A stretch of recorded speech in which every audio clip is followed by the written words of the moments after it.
वो अब व्यापार करने लगे थे। इसी के साथ समय बीतता गया और आबादी बढ़ती गई।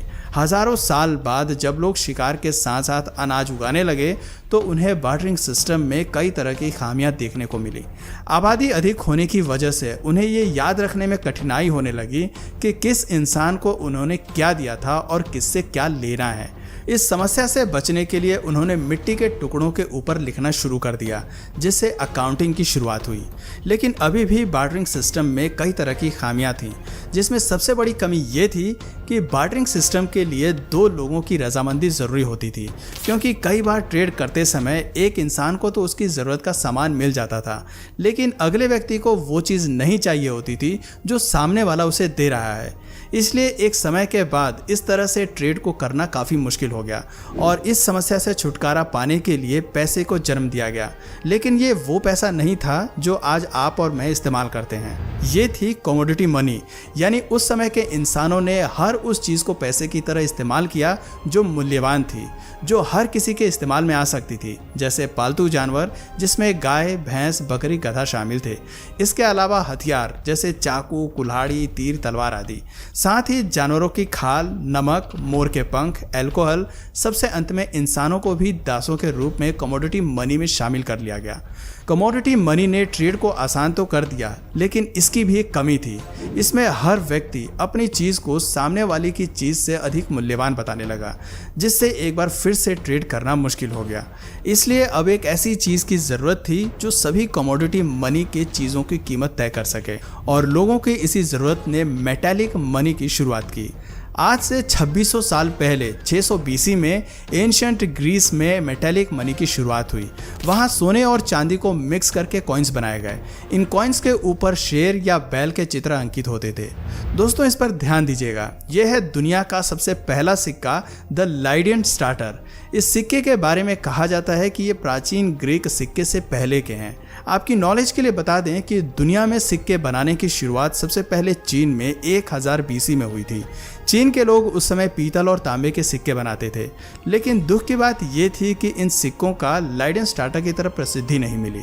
लाइडेन स्टार्टर के बाद ही दुनिया में सिक्कों की भरमार आई। हर एक राजा, हर एक शासक ने अपने नाम के सिक्के निकाले, जिससे दुनिया का हर एक शख्स सिक्कों का इस्तेमाल करने लगा।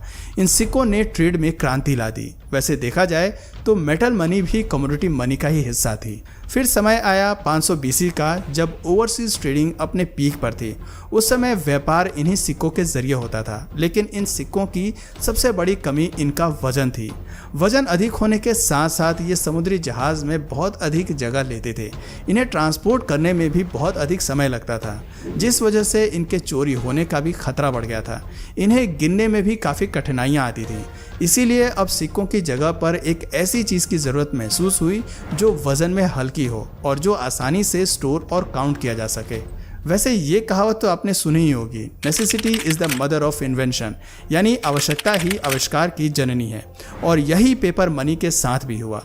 लोगों की ज़रूरतों ने पेपर मनी को जन्म दिया। साल 1289 में मंगोल चाइना का शासक, जो कि चंगेज़ खान का पोते थे, कुबला खान ने बार्क ट्री की छाल से सबसे पहले पेपर मनी को बनाया। इस पेपर मनी को उस समय IOU यानी कि IOU कहा गया, जिसका मतलब था कि मैं तुम्हारा कर्जदार हूँ। यानी जब तुम इस पेपर मनी को वापस करोगे तब तुम्हारे बेशकीमती हीरे जवाहरात तुम्हें वापस मिल जाएंगे। लेकिन लोगों ने इस कागज़ को बदलने की जगह उसी से ट्रेड करना शुरू कर दिया और समय के साथ साथ ये पेपर मनी चाइना के बाहर फैल गया। अब लोगों में ज़्यादा से ज़्यादा IOU यानी कि पेपर मनी को पाने की होड़ लग गई। इसी समय बैंक भी अस्तित्व में आए, जो लोगों से उनके सोने, चांदी, हीरे लेकर उन्हें पेपर मनी देने लगे, क्योंकि पेपर मनी एक ऐसी चीज़ थी जिसे वो जितना चाहें उतना छाप सकते थे। और लोग भी इसे लेने लगे, क्योंकि सोने चांदी के चोरी होने का डर लगा रहता था। कुछ समय बाद ये मिनी बैंक लोगों को IOUs उधार देने लगे, जिससे पूरी दुनिया में पेपर मनी की बारिश होने लगी। पेपर मनी की अधिकता ने इन्फ्लेशन को जन्म दिया, यानी कि महंगाई आ गई। जो सामान 1 IOU में मिलता था वो अब 10 IOUs में मिलने लगा। बैंकों में उतने सोने के सिक्के नहीं थे जितने कि शहर भर में पेपर मनी मौजूद थी। इस बात की खबर जब लोगों को हुई तो वे अपने सिक्कों को लेने के लिए बैंकों की तरफ दौड़ पड़े, लेकिन बैंक्स ने खुद को दिवालिया घोषित कर दिया।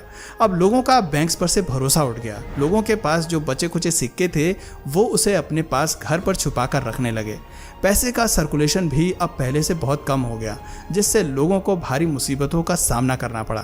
फिर समय आया 1816 का, जब ब्रिटेन ने एक नए लॉ के तहत ये अनाउंसमेंट किया कि अब उनके पास जितना गोल्ड होगा वे उतने ही पेपर मनी प्रिंट करेंगे, जिससे महंगाई नहीं बढ़ेगी और कर्ज भी एक लिमिट में ही दी जाएगी। इस तरह से ब्रिटेन ने अपने पेपर मनी को गोल्ड के स्टैंडर्ड के मुताबिक कर दिया और कुछ ही समय में ब्रिटेन को देखकर बाकी सारी कंट्रीज ने भी अपने पेपर मनी को गोल्ड स्टैंडर्ड के मुताबिक कर दिया, जिसके बाद साल 1900 में यूनाइटेड स्टेट्स ने भी गोल्ड स्टैंडर्ड को अपना लिया।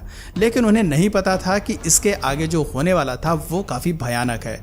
दोस्तों, देश में जब पैसा ज़्यादा होता है तो इन्फ्लेशन होता है, यानी महंगाई बढ़ती है, लेकिन जब पैसा कम होता है तो डिफ्लेशन होता है, जो महंगाई से भी ज़्यादा खतरनाक होता है। और साल 1930 में यही हुआ। यूएसए में डिफ्लेशन हो गई क्योंकि चीज़ों की कीमत कम होने की वजह से कंपनी इतना पैसा नहीं कमा पा रही थी कि वो अपने एम्प्लॉयज़ को सैलरी दे सके।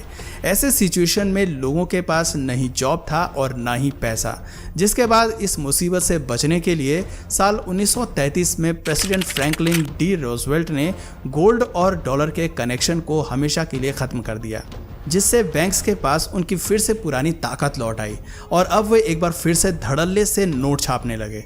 और फिर कुछ ही समय बाद इन्फ्लेशन की नौबत आ गई, जिसे कंट्रोल करने के लिए एक बार फिर से अमेरिका ने सेंट्रल बैंक FED की स्थापना की, जिसका काम ये रेगुलेट करना था कि देश में पैसा ना तो ज़्यादा हो और ना ही कम हो।